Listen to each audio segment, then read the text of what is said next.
అది ఓన్లీ కార్యకర్తలకి, అది కూడా 2000 అని చెప్పి చివరికి 1000. అవి జరిగేది కాదని వాళ్ళకి కూడా తెలుసు. అంటే మిగిలిన పథకాలు కంటిన్యూ అయినా, ఇప్పుడు అమ్మఒడి ఉంది, ఇప్పుడు తల్లికి ఇలా అయినా నిరుద్యోగ వృత్తిని జగన్ కంటిన్యూ చేయలేదు.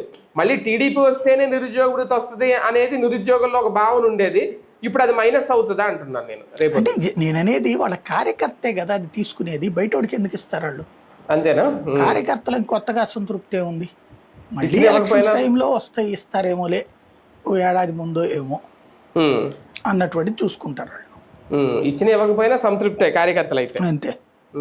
సార్ నిజంగా హామీల విషయంలో వీళ్ళు పెట్టిన ఒక బుక్లెట్, డిజిటల్ బుక్లెట్ విడుదల చేశారు, అది తీసుకుని వెళ్తున్నారు. అది చూసి చదివి నమ్మే వాళ్ళు ఎంతవరకు ఉండొచ్చు? బేసిక్గా అయితే కనుక ఏ పార్టీ ఇచ్చినా సంపూర్ణంగా నమ్మరు. విశ్వసనీయత అన్నటువంటి ముఖ్యం. ఇందులో తెలుగుదేశం పార్టీ లేదా చంద్రబాబు నాయుడు లేదా రాజశేఖర్ రెడ్డి లేదా జగన్మోహన్ రెడ్డిని చూస్తే, జగన్మోహన్ రెడ్డి మాటకున్న విశ్వసనీయత, రాజశేఖర రెడ్డి మాటకున్న విశ్వసనీయతలో 50% చంద్రబాబు మీద ఉంటుంది.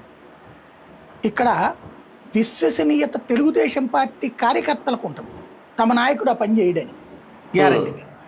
ఇప్పుడు ఫర్ ఎగ్జాంపుల్ రైతు రుణమాఫీ, డ్వాక్రా రుణమాఫీ మన నాయకుడు చెయ్యలే అని నమ్మారు. అలాగే